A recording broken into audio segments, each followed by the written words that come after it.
May mga kababayan tayong naghahamon na ng baka meron daw paraan na huwag magbayad ng buwis. I think si Si Sir uh, Teddy Casino. actress Gina Alahar, no? Mhm. Parang few days ago, nabanggit niya yun eh. Meron bang way na pag magbayad ng buwis hanggat hindi nangyayari, hindi na tatapos ang korupsyon, sabi niya. Oo, Ganun ang marami na sentiment ng nag-post taong about bayan. that. Yeah, oo.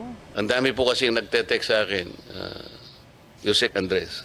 Ganyan pa lang ginagawa sa mga taxes na binabayad na, mga buwis namin. Hirap na hirap kami, mga halos dugo, pawis. Minsan may kahalo pang sipon. Makapagbayad lang kami ng tamang buwis sa ating pamahalaan bilang mga patriotic na citizens. Pwede mo ba, sir? Sabi nila sa akin. Ilaban mo naman kami, yung 2026, wag na muna kami magbayad ng tax. Because somebody said, sometimes we can bend the law. Nako! Ilang mga artista nagpahayag na ayaw nang magbigay ng taxes, mga kadonatics? Oh no! At eto, kahapon lamang, naisiwalat ang nagawa ni Marcos in 1 year versus ang nagawa ni Tatay Digong in 1 year. Ay nako mga kadonatics, nakakapanglula talaga. DOJ ginisa ni Marcoleta. Yan kasi mga kadonatics. Tinanong ang DOJ mga kadonatics patungkol sa Bendelo. Hindi alam ng DOJ na former DOJ secretary ang nagsabi nun. Nakakahiya talaga sila. Grabe. Etong mga kadonatics, panoorin natin. Ted.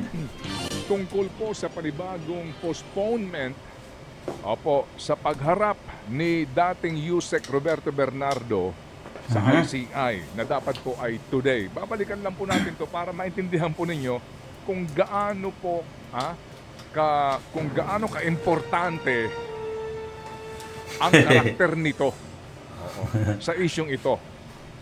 At yung ating pong sinasabi po na pag-aalala na dahil po sa nangyayari mga postponement at pagiging bulag ng bayan sa deliberasyon sa ICI, baka tayo magulat na lamang po bukas makalawa na mag-iba na ng kwento ang taong ito. Nako! At dahil dyan sa sinabi mo, nandito na nga po sa ating linya ang convener ng Tama Na o grupong Taong Bayan ayaw sa Magnanakaw at Abusado Network Alliance, Professor David Michael Sanuel. Professor, good morning. Magandang umaga po, DJ Chacha at Manong Ted at sa lahat ng tagapakinig natin. Good morning Ang po, sir. ganda naman Welcome ang back to the show. Sir, background dahil is nabanggit na rin ni professor. Manong Ted, yung tungkol kay dating Yusek Roberto Bernardo, I'm sure nakasunod din po kayo dito sa mga balita na nangyayari sa ICI. Ano pong reaksyon ng inyong grupo dito sa magkakasunod na hindi pagdalo ni dating Yusek Bernardo dyan sa ICI? Alam mo, nakakainis na rin yung nangyayari kasi nakadalawang postpone na o pangatlong postpone Nako! na yata ng Pangatlo. appearance nga ni Yusek Bernardo. Tapos parang ang balita ay November 11 or lagpas pa ang pagsalang niya. Di umano ay may sakit pero hindi naman ipinapakita ang certification ng doktor na talagang may sakit. At para Nako! lang maaalala ng ating mga kababayan, si Yusek Bernardo yung nagsabi na alleged bagman ni Senator Escudero, si Maynard Ngu. Di ba kahapon nga, meron na namang concerned citizens letter ni John Santander, binabanggit yung posibleng koneksyon ni First Lady Lisa Araneta at ni Maynard Ngu. Pero apparently, pag kinalkal pa natin yung laman ng letter at na-confirm natin, meron na palang 2020 media report ang bilyonaryo, no, isang news page, na nagkaroon ng fundraising for Bongbong Marcos, 5 million pesos per plate sa isang establishment na pag-aari ni Maynard Ngu. Nako! Sasabihin ng iba, noong Patay 2022 tayo. pa yan Pero yun nga di ba? So ngayon, may mga sumusumpot na bago. 2022 pala, parang may mako-connect the dots na tayo dito. And take note na hindi ito ang unang beses na may mga ganitong aligasyon sa mga campaign donors or fundraising for President Marcos. No? Di ba mas nauna na yung report ng Philippine Center for Investigative Journalism na si President Bongbong Marcos sumanggap ng campaign donations from contractors. So, salasalabit na ito, sabit yata sila. So, ang patanong yun, no? Sabit yata sila. So, kaya dapat imbestigahan ng ICI. No? At sa tingin natin dito nagkukulang yung ICI at nagmumukha silang panakip butas or cover up, no? Parang pinagtatakpan nila yung mga nasa poder kasi paulit-ulit na lang na postponement. Bakit hindi nila sa ospital o sa clinic puntahan at hingan ng testimonya si Yusek Bernardo? Kasi parang ang tagal na ng mga postponement, no? So parang hindi na pwedeng ganyan. Magmumukhang cover up.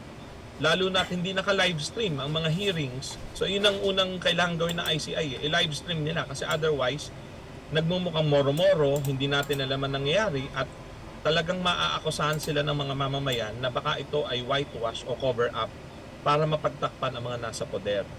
So iyan ang reaksyon natin at nakakagalit ito kasi pera ng taong bayan ang ginagamit ng ICI sa kanilang operasyon for sure, di ba? Ang nag-create na ng gobyerno dahil sa galit ng taong bayan. So para saan pa na nandyan sila kung hindi nila magagawa yung kanilang tungkulin na mabilis na imbestigahan ito at imbestigahan lahat, no? So kung hindi natin makukuha ang buong katotohanan na aabot sa lahat ng nasa poder, ay baka mas maganda pang mag-pack up na ang ICI at huwag nang sayangin ng pera ng bayan kung hindi nila magagawa yung tungkulin nila. So yan ang ating reaction dyan. Oh, Nako salamat naman, po, nako Professor. naman. Pero kinuulitin natin, lahat naman talaga ito ng mga nabanggit na ito are all just allegations as of now. Pero naiintindihan namin where you're coming from. Kasi nga, para sa inyo, key witness ito. Pero uncooperative, pero para po sa inyo, base dun sa mga narinig ko, para bang tama, hinahayaan ng ICI na mangyari ito? At hindi mo lang nabanggit, doon din sa mga balita sinasabi, pangatlong beses na nga po ito na hindi niya pagdalo dahil may sakit pa rin daw, pero yung med certificate to follow. Paano kaya yung ganun? Yan ang nakakagalit, no? Gagaya na nabanggit natin, di ba kahit sa mga ordinaryong manggagawa, kapag ikaw ay absent, hihingan ka ng certification na bakit ka umabsent, di ba? So Tama. dito dapat mas mahigpit kasi pera ng bayan na nakataya dito at saka paulit-ulit na eh. 'Di ba parang may duda na tuloy ang taong bayan. Ano ba? May niluluto ba sila or kinakausap pa si Yusek Bernardo para piliin lang ang mga tao na ididiin niya? So ayaw natin mangyari 'yon. At Nako, ginagawa pa yung script mga kadonatics at hindi pa ma-memorize. Baka ganun ang nangyayari. Ay talaga naman, lahat ng mga ginagawa nitong si BBM mga kadonatics, questionable talaga. Even for solving the problem, still questionable. What the heck? Nag-create ka na ng problema, tapos yung solution mo, questionable pa rin. Wala ka talaga, useless ka talaga. habang tumatagal ito, lalong lumiliit ang tsansa na malalaman natin ang totoo kasi ganun yan habang tumatagal baka ang mangyari niyan kumbaga scripted na yung sasabihin ni Yusek Bernardo lalo Ayun pa lang. at hindi nga naka-live stream. So sabi nga kanina ni Manong Ted, bulag ang taong bayan sa nangyayari sa ICI. Tapos I think last week or 2 weeks ago ba, last week yata, no? I think someone from the US Embassy visited ICI. Aba, nauna pa yung embahador ng US na malaman kung ano nangyayari sa ICI kaysa sa atin, no? So delikado ito. Baka mamaya may Nako. interference na rin ng mga dayuhan. Pero Kaya pala mga kadonatics, may agam-agam na funded by CIA itong gobyerno, itong mga kadonatics, ay talaga naman. I mean, ang nagpapalakad or it's governed by CIA. Nako, kawawang Pilipinas. Talaga naman. ang basic issue talaga, mukhang hindi nagagampanan ng ICI yung kanilang sinasabi na tungkulin nila na mabilis na investigahan ito. Kaya mukhang sa taong bayan din nakasalalay ang patuloy na protesta at pangangalampag. Kaya babanggitin ko na rin, tuloy po ang mga plano natin na magkaroon ng malaking kilos protesta ulit sa November 30, araw ni Bonifacio. Nag-uusap-usap na po ang iba't ibang grupo kaugnay nito. Kaya sasamantalahin ko na rin ang pagkakataon para imbitahan ng mga nanonood, mga kababayan natin sa buong Pilipinas. Magsagawa po tayo ng mga aksyon sa November 30. Kung hindi tayo makakapunta dito sa mga aksyon sa Metro Manila, sa ating mga lugar magsagawa tayo. Kahit sa bahay, pwede tayo magsagawa ng sariling aksyon na pakikisimpatya sa nangyayaring ito, no? So pagbibigay diin sa laban natin sa korupsyon. No? November 30, araw ni Bonifacio yan, holiday naman. So sana mas maraming kababayan tayo ang makapunta. Oo, mamaya. I don't think mga kadonatics, peaceful rally is effective. Kasi ilang peaceful rally pa ang kailangan natin gawin na para matauhan tong gobyerno. Wala mga kadonatics. Ilang peaceful rally ang nagawa, ang nangyari. Wala, hindi nakikinig itong gobyernong to sa taong bayan. That's the fact. Ay talaga mga kadonatics, walang boses ang taong bayan dito. Kaya kung peaceful rally lang yung pinag-uusapan, nagawa nga nilang magnakaw ng bilyon-bilyon, trilyon mga kadonatics, yan lang rally nyo. What? Wala na yung impact sa kanila. Kung makapal ang mukha mo, mas makapal na talaga sa kanila. Joke lang yun Pero yan talaga ang totoo mga kadonatics. Walang mangyayari kung rally-rally lang yung gagawin natin. Hindi, walang kahihiyan na talaga sila. Hindi katulad sa ibang bansa. Pag alam na nila mga kadonatics na yung taong bayan ayaw na sa kanila, mag-courtesy resignation or mag-step down yung liderato nila. Sa Korea, ilang beses ang presidente nag-step down. Sa ibang bansa, sa Japan, meron din mga prime minister nila. Kahit saan mga kadonatics, pero sa atin ay talaga naman sobra. Puntahan ulit Kahiyan. natin yung iba pang mga detalye sa gagawin nga pong malakihang protesta sa November 30.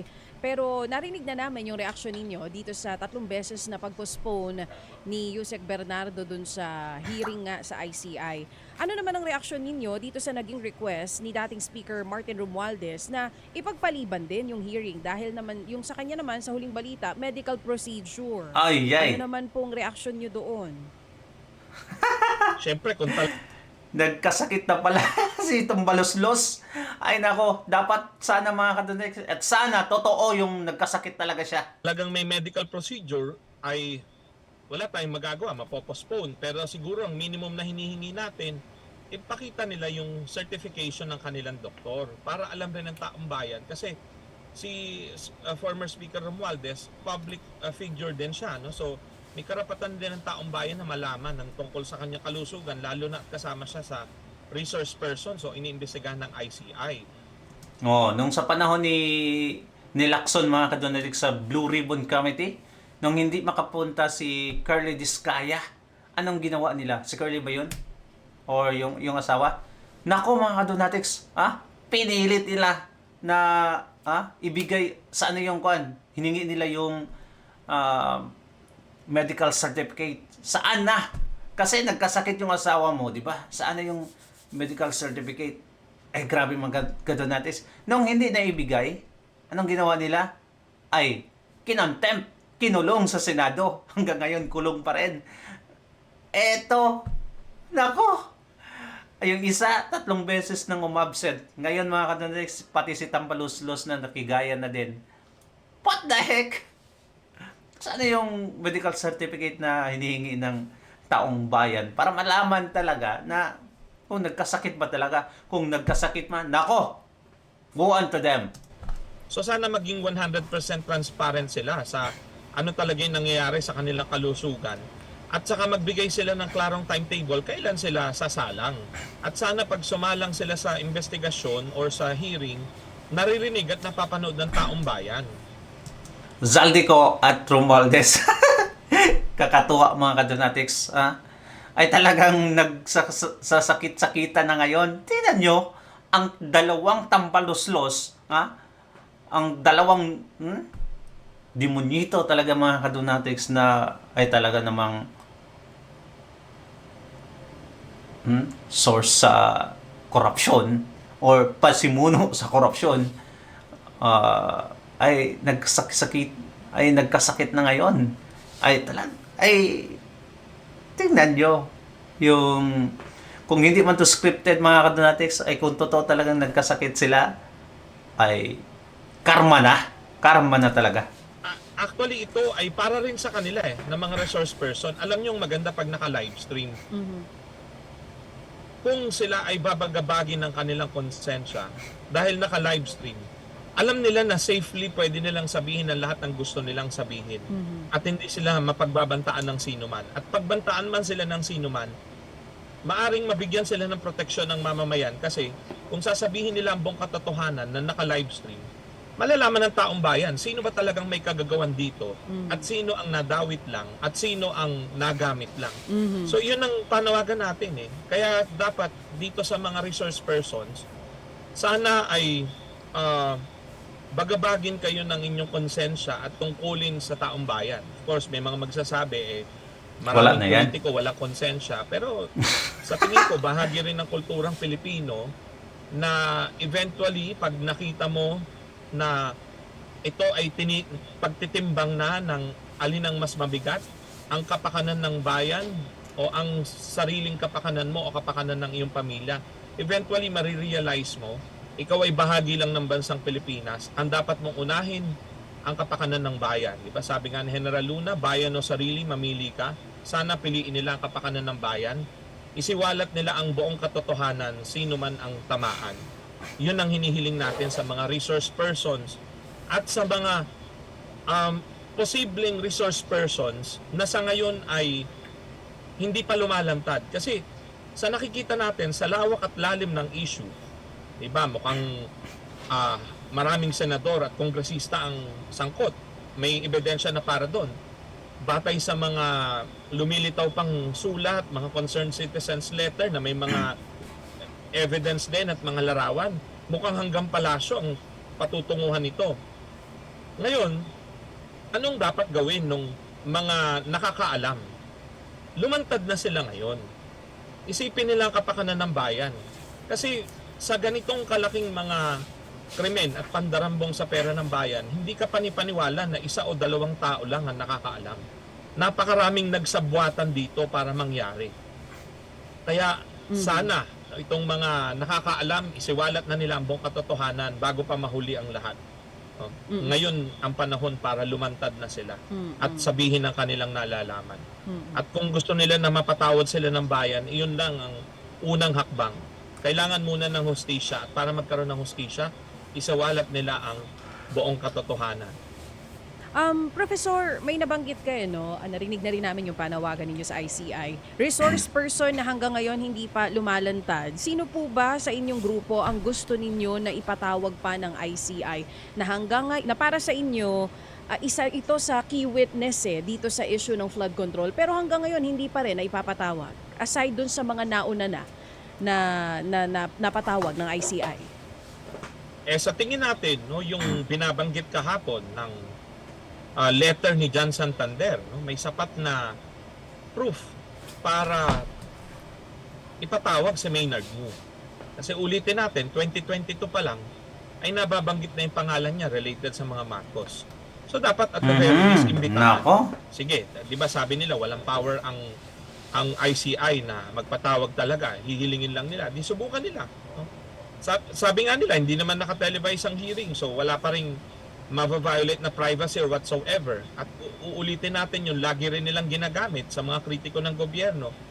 Kung walang itinatago, ay bakit sila matatakot na humarap sa ICI? O kaya kung ayaw nilang humarap, kung hindi nila mapaharap, hingan nila ng sinumpaang salaysay. So yan ang ilan sa mga pwede.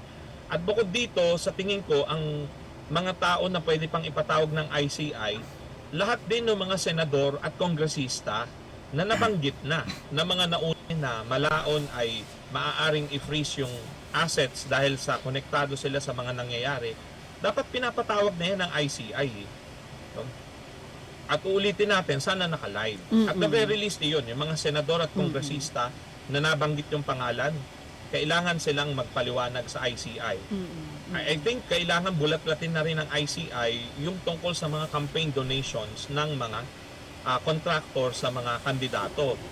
Kahapon, marami pa sa national level, pati sa party, isa sinasabi yung mga contractors na yung panawagan sa COMELEC, ilabas na nila as soon as possible yung listahan na yan. COMELEC, mga contractor na nila yung sa listahan at nanalo itong mga politikong to, dapat ang gumagawa nga niyan o media gawa. At ang nakakalungkot lang dito ay kung at ayaw natin mangyari, Ming, ngayon nakatigil yung Senate Blue Ribbon hearings natin pero may balita nga na uupo ulit bilang chairman si Senator Ping Lacson. Ano po naman ang panawagan ninyo sa mga susunod na hearing na gagawin ng Senate Blue Ribbon? Yung sa Senate Blue Ribbon, maganda yan kung magre-resume. At sa nakita naman natin, no, parang naka-televise naman yung majority ng hearings nila. Sana tuloy nila ang pagla-livestream para alam ng taong bayan na nangyayari. Pero sana tiyakin ng Senado na wala silang sasantuhin. No? Kasi yun ang mahirap eh. Baka dahil sa alam nila na anytime pwede silang patalsikin ng kanilang kapwa senador, ang takot natin dito eh baka may santuhin sila eh. Baka limitahan lang nila yung investigasyon, ang iimbestigahan lang yung kalaban ng majority sa Senado. At yung mga kasama sa majority sa Senado na very mixed group, ay baka hindi masama sa investigasyon. So ang panawagan natin kay Senator Ping Lacson ay walk the talk. Yan naman ang sinasabi niya, di ba? Stop kurakot, huwag matakot. Dati pa niyang tagline yan.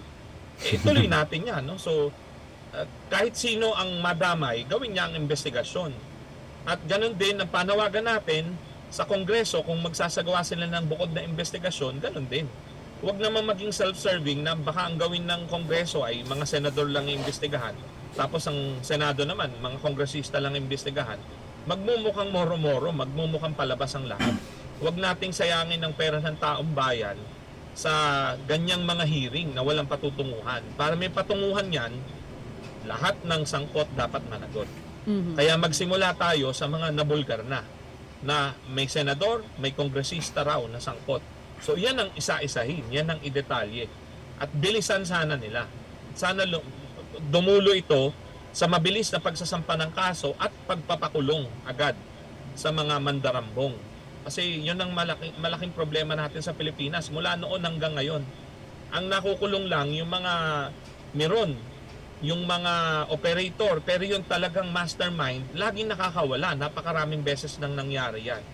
At sa tingin ko, yun lang yung bago ngayon eh. Talagang galit na ang taong bayan na kahit anong gawing pagtatakip ng mga nasa poder, tuloy-tuloy ang mga protesta, halos araw-araw may protesta. At eto nga, naghahanda na sa mas malalaki pang protesta. At hindi na lang typical na rally ang pinag-uusapan. No? May mga kababayan tayong naghahamon na ng baka meron daw paraan na huwag magbayad ng buwis. I think si Sir Teddy Casino. Actress Gina Alahar, no? Parang few days ago, nabanggit niya yun eh. Meron bang way na huwag magbayad ng buwis hanggat hindi na tatapos ang korupsyon, sabi niya. Ganun ang Marami na sentiment ng nag-post taong about bayan. that. Yeah, oo.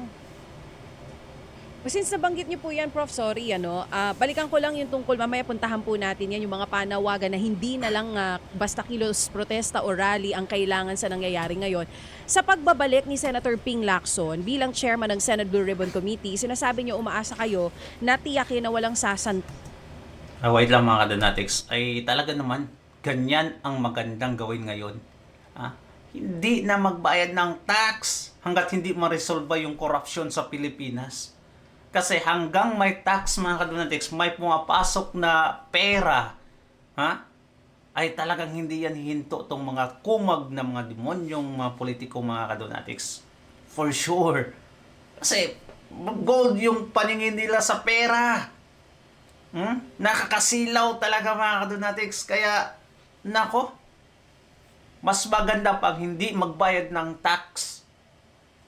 Yan yung pinakamagandang peace rally na gawin natin. Di ba? Kasi pag peaceful rally, yung typical na rally, wala na tayong magagawa dyan. Kasi, tingnan nyo naman, protektado sila ng kapulisan, ng mga military. Itong magnanakaw mga kadonatics, mas pinapaboran pa ng Armed Forces of the Philippines. Can you imagine? During my rally, ay talagang grabe yung protekta nila mga kadonatics. What the heck? Instead na ang taong bayan yung protektahan nyo kasi sila yung victim, ay talagang ibang nangyayari ngayon. Kaya, tax, yan, puntiryahin yan ng mga tao. Diba? Ganyan katindi. Ganyan katindi ang Marcos administration. At eto, Senator Marcoleta, sinoplak. Sinoplak yung DOJ, mga kadonatics. Pakinggan natin. The now famous statement, sometimes you have to bend the law to please our people. You're familiar with that. Not so familiar with that, Your Honor. How come you're not familiar with that?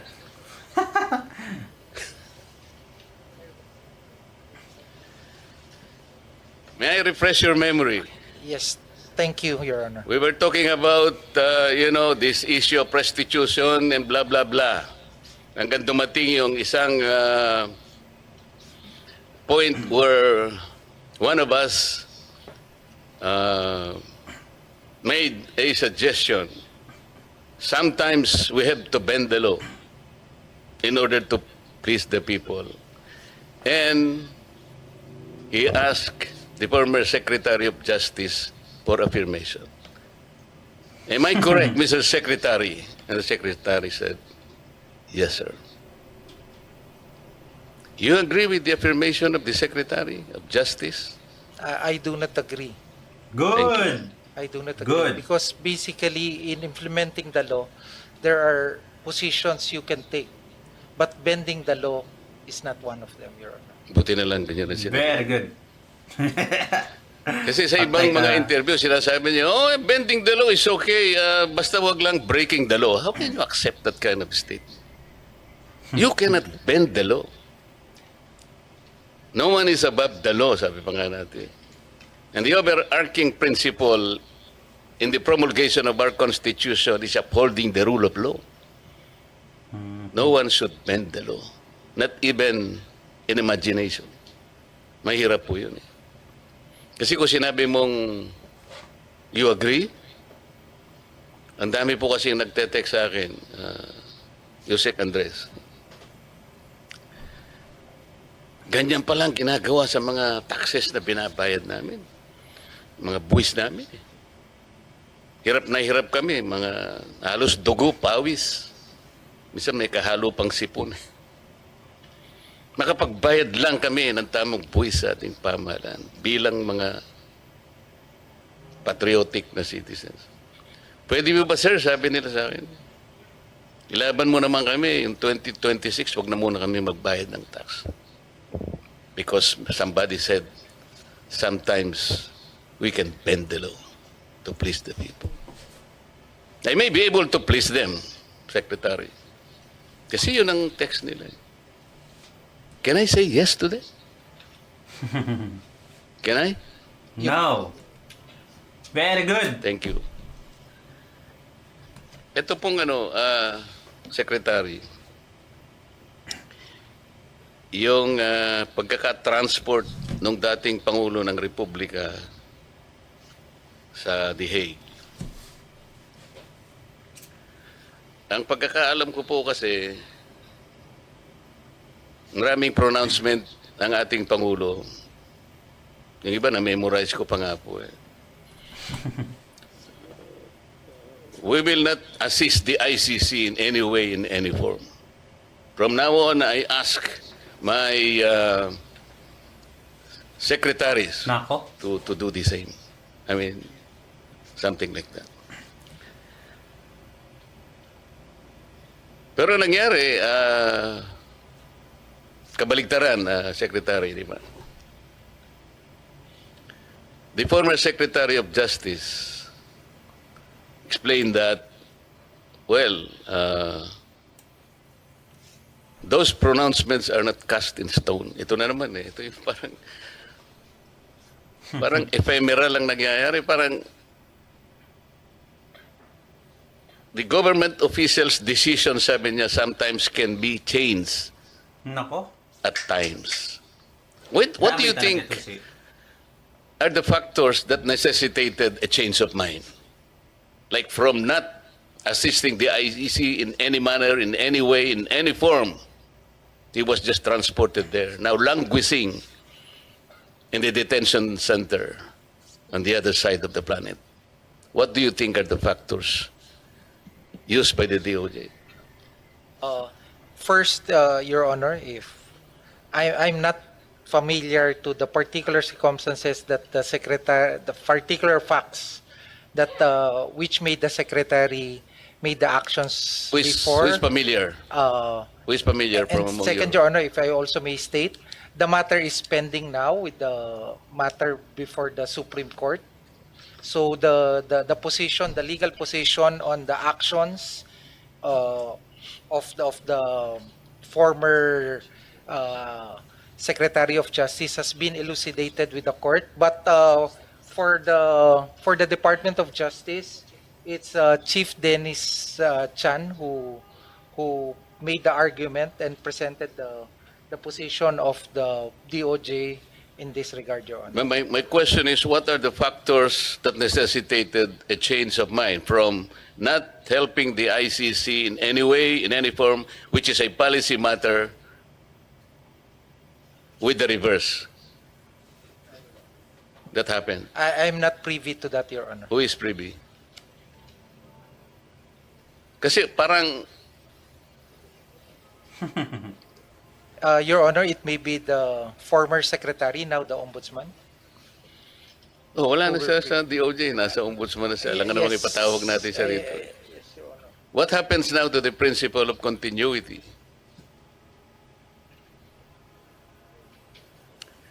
Well, people might say and suspect that, even policy matters can be changed by mere whims or caprices, which are not probably based on sound legal basis. You are familiar with Republic Act 9851. This is our Philippine Act on crimes against international humanitarian law, genocide, and other crimes against humanity. Not so familiar with that. 9851, Your Honor. Kasi, Secretary, under that law, ang jurisdiction po ng mga tao na nagkasala under this law, under Section 17 of that law, the state shall exercise jurisdiction over persons, whether military or civilian, suspected or accused of a crime defined and penalized under the Act, regardless of where the crime is committed, provided any of the following conditions is met. The accused is a Filipino citizen. The accused, regardless of citizenship or residence, is present in the Philippines, or the accused has committed the said crime against a Filipino citizen. So if these are the assumptions in the law, ang Pilipinas ay may jurisdiction. And under Section 18, the Philippine courts, prosecution, and investigators, the regional trial courts of the Philippines, shall have original and exclusive jurisdiction over the crimes punishable under this Act. Ngayon po, if we consider the applicability of this law, bakit po na-transport yung dating Pangulo natin at hindi natin nilitis sa sarili po nating jurisdiction? Yun lang, patay. If with permission of the Honorable, may I refer to the Chief Dennis Chan?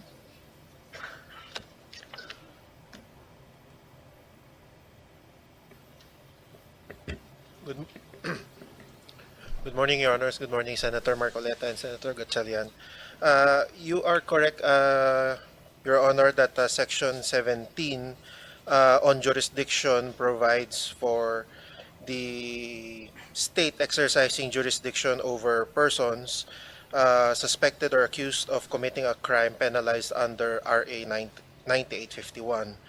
The second paragraph of Section 17, Your Honors, does mention that in the interest of justice, the relevant Philippine authorities may dispense with the investigation or prosecution of a crime if another court or international tribunal is already conducting the investigation or undertaking the prosecution of such crime. Instead, the authorities may surrender or extradite suspected or accused persons in the Philippines to the appropriate international court, if any, or to another state pursuant to the applicable extradition laws and treaties. Your Honor, I believe this was the justification relied upon by the former Secretary of Justice in the action leading to the transfer of the former president, Your Honor. So, Mr. Chair, they are referring to the second paragraph of Section 17 of 9851. Is that correct? Yes, yes, Your Honor. Mr. Prosecutor, I noted that, but I think the colatilla is very, very clear. Pursuant to the applicable extradition laws and treaties. This is absent. So how can you invoke this? Wala na tayong treaty. We have just withdrawn from the Rome Statute. So this cannot be applied. Is that correct? Your Honor, the way we interpreted that second sentence of instead the authorities may surrender or extradite, we see there two different actions to be taken by the state. It's either to surrender or to extradite, and then if it is to extradite, then it must be pursuant to an applicable extradition law or treaty. So the action taken, Your Honor, was surrender and not extradition. No, pero ang sinasabi niya, pareho sila eh. Yung dalawang conditions na yun will be cut under this pursuant to the applicable extradition laws and treaties. Wala tayong extradition law, wala na tayong treaty because we just withdrawn from the Rome Statute. Hindi mo pwedeng gamitin ito. Kaya dapat yung mag-a-apply is 9851. This is our own law. Okay lang naman dito eh. Can we not prosecute the former president kung talagang meron siyang kasalanan? Our National Prosecution Service, the judiciary, I think, is or are operating, and they're willing, they're competent enough to prosecute, adjudicate, and proceed with the trial. Hindi ba? Your Honor, with all apologies, I am not able to answer the question as to whether we can prosecute. I am just merely stating that the action of the former Secretary of Justice in for the transfer of the former president to the ICC was premised on Section 17, RA 9851, under the second paragraph. Yes, but what I'm saying is you cannot use this one because of the absence of an extradition law and treaty. That is the point here. And Your Honor, that is the subject matter or among one of the issues that we raised in the, or that is being discussed in the Supreme Court petitions that were filed. Pero nangyari na kasi, dinala nyo na siya doon eh. Under the false claim na pwede nyo gawin because of this. But you did not complete the whole statement. Kung kinonsider nyo yung pursuant to the applicable extradition laws and treaties, hindi dapat nangyari yun eh. So ngayon, kung halimbawa nag-argue kayo sa Supreme Court, nangyari na yun, ando na yung mama, di ba? Your Honor, if I may also explain, I have no knowledge or participation whatsoever in the events that Hindi, led okay, to the- okay naman yun. Kaya tinuro ka kasi ni... Yes, Your Honor, to explain the legal justification or premise on which Yeah, but the former- legal justification is wrong. We submit, Your Honor, although that is already pending before the Supreme Court, Your Honor. Thank you. Thank you. You're welcome, Your Honor. Chair, salamat po. Alright. So, last. Eto mga kadonatics, no? Ay talagang nakakapanglula ang nalaman kahapon. No? Grabe mga kadonatics. Eto yung nalaman ni Bam Aquino. Ay nako, though I really don't like this guy mga kadonatik. Oh, that guy. Pero yun yung na-expose kahapon sa hearing. At shinare din ito ni Dr. Lorraine Badoy. Ang sinabi dito mga kadonatik, classroom built in 1 year under BBM administration. 22! Ay, nako.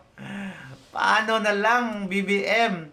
Saan napunta yung pera? At talagang puro promises na lang tong si BBM. 1,700 ng mga kadonatics for every year yung target nila. Anong nangyari? 22? At saka yung pabahay nila mga kadonatics na 1 million per year, ang nangyari? Supposed to be may 6 million sila ng pabahay na magagawa at the end of his term. Ang nangyari, 300,000 na lang at the end of the term. Ang layo talaga. Grabe talaga ito si Bongbong. Under PRRD, 23,359 in 1 year. Tapos, ito yung sabi ng mga loyalista na walang nagawa si Tatay Digong. Masunog sana kayo sa apoy. Ay, nako, talaga mga kadonatics. Nakakagalit itong mga blind loyalist. Di ba? Comment down below mga kadonatics kung anong sa tingin nyo. Kasi, ay wala ng pag-asa ang bayan hanggang andyan pa si Marcos. 100%. 100%. Thank you so much and God bless you mga kadonatics. Ingat palagi. Don't forget to subscribe and like this video. Bye-bye.